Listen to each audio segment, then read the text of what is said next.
जो आपकी वर्कशीट आई है, वर्कशीट नंबर 20, आपका टॉपिक है वायु। ठीक है, तो आज हम वायु के बारे में पढ़ेंगे। जलवाष्प क्या होता है?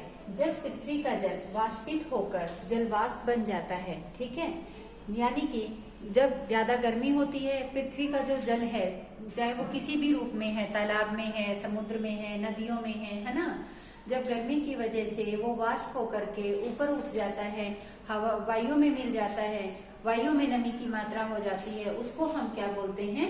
जलवाष्प बोलते हैं। फिर आपका है आर्द्रता। की आर्द्रता क्या है? वायु में किसी भी समय जलवाष्प की जो मात्रा होती है, किसी भी समय जो क्वांटिटी होती है कि वायु है और वायु में जलवाष्प की क्वांटिटी कितनी है, उसको हम क्या कहते हैं? आर्द्रता कहते हैं। यानी कि वायु में जलवाष्प की मात्रा या फिर नमी की मात्रा, उसको हम क्या कहेंगे? आर्द्रता। अब ये है कि आर्द्र दिन क्या होता है? तो आर्द्र दिन उसको बोला जाता है जब किसी दिन वायु में अत्यधिक जलवाष्प की जब मात्रा हो जाती है, बहुत ज्यादा नमी हो जाती है, तो उस दिन को हम क्या कहते हैं? आर्द्र दिन कहते हैं। आपने अपने घर में भी सुना होगा, कई बार बोला जाता है कि आज तो बड़ी नमी है हवा में। वो क्या होता है? आर्द्र दिन होता है, जलवाष्प की मात्रा अधिक हो जाती है। अब जलवाष्प की जो वायु की जलवाष्प धारण करने की क्षमता होती है, वो किस पे निर्भर करती है? वायु के गर्म होने पे निर्भर करती है। जितनी अधिक वायु गर्म होगी, उतना ही जो है जलवाष्प धारण करने की क्षमता अधिक होगी। ठीक है, फिर आपका है कि फिर वर्षण क्या होता है? जलवाष्प ऊपर उठकर संघनित होने के बाद ठंडा होकर जल की बूंदों का रूप धारण कर लेते हैं और ये बूंदें समूह बनाकर बादल का निर्माण करती हैं। जब भारी होकर ये वायु में तैर नहीं पाते तो वर्षण के रूप में धरती पर आ जाते हैं। यानी कि जलवाष्प जो है वो ऊपर उठ करके क्या हुआ? संघनित हुए, ठंडे होकर के उन्होंने किसका रूप धारण कर लिया? जल की बूंदों का। और वो बूंदें जब एक समूह बना लेती है तो उस समूह को हम क्या कहते हैं?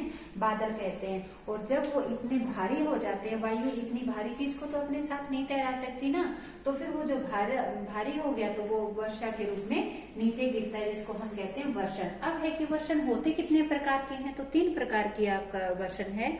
संवहनीय वर्षा, चक्रवातीय वर्षा और पर्वतीय वर्षा। संवहनीय वर्षा क्या है? गर्म जलवायु ऊपर उठेगी, संघनित होगी और वापिस जो पानी नीचे धरती पे आएगा, इसको हम क्या बोलेंगे? संवहनीय वर्षा। चक्रवातीय वर्षा कौन सी होती है? गर्म जो हवा है वो वाष्पीकरण के कारण ऊपर उठेगी और जो ठंडी वायु है वो नीचे आएगी।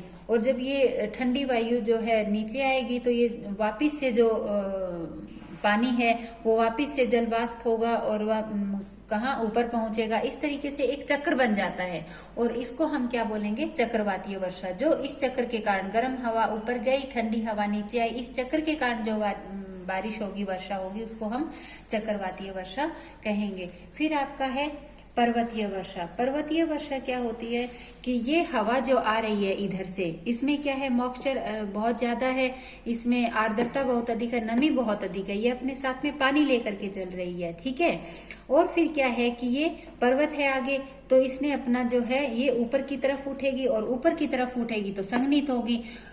जब भी वायु ऊपर की तरफ उठेगी तो संघनित होगी और संघनित होकर ठंडा होगी, ठंडे होकर के बादल बन करके वापिस से नीचे बारिश करेगी। इस वजह से ये पर्वत की वजह से ऊपर उठी, इसलिए इसको हम क्या कहेंगे? पर्वतीय वर्षा, जो पर्वत से टकरा करके होती है। ठीक है, फिर है कि ये जो वर्षा है महत्वपूर्ण क्यों है? तो महत्वपूर्ण इसलिए है क्योंकि जीव जंतुओं के जीवित रहने में भी काम आती है। ठीक है, हमारा जीवित रहने का सहारा ये क्या है? पानी है। पानी के बिना तो हम जीवित ही नहीं रह सकते। पृथ्वी को ताजा जल मिल जाता है। कम होने पे अगर बारिश कम होती है तो सूखा पड़ता है, और अगर बारिश अत्यधिक मात्रा में हो जाए तो क्या आ जाती है? बाढ़ आ जाती है। तो हमें करना क्या चाहिए? संरक्षण कैसे हो? संरक्षण ऐसे हो सकता है कि पौधे जो है ना, पेड़ पौधे जो है वो जल संरक्षण में अधिक मदद करते हैं, इसलिए हमें अधिक से अधिक जो है क्या लगाना चाहिए? पौधे लगाने चाहिए। हम थोड़ा सा आपकी क्वेश्चन देख लेते हैं। फर्स्ट क्वेश्चन आपका है, वर्षा के प्रकारों का वर्णन कीजिए। तो वर्षा के प्रकार आपको बता दिए गए हैं, संवहनीय वर्षा, चक्रवातीय वर्षा और पर्वतीय वर्षा। ये गर्म वायु ऊपर उठी संघनित होकर के बारिश की संवहनीय वर्षा। चक्रवातीय वर्षा, गर्म वायु ऊपर जाएगी, ठंडी वायु नीचे उतरेगी और ये जो चक्र बनेगा, इस चक्र के कारण जो वर्षा होगी चक्रवातीय वर्षा। और फिर है पर्वतीय वर्षा। पर्वतीय वर्षा जो पर्वत के कारण जो वायु ऊपर की तरफ उठी, क्योंकि ये आगे पर्वत आ गया इसके, और इसलिए वो ऊपर उठ करके संघनित हुई और फिर यहाँ पे बारिश करती है। ये तीनों है। फिर आपका है कि वर्षा के दिनों में गीले कपड़ों को सूखने में अधिक समय क्यों लगता है। तो हम देखते हैं कि जो यहाँ पे जो वायु में वर्षा के दिनों में क्या होता है कि जलवाष्प की मात्रा अत्यधिक होती है। वायु में ही नमी इतनी ज्यादा हो जाती है कि जो कपड़े की नमी है वो सोखने की उसकी क्षमता जो है माइनस में चली जाती है, जीरो में चली जाती है। और जब तक कपड़े की नमी सोखेगी नहीं, अगर ड्राई एयर होगी, अगर सूखी हवा होगी, तो उसके अंदर क्षमता होगी अपनी वो नमी खींचने की, लेने की।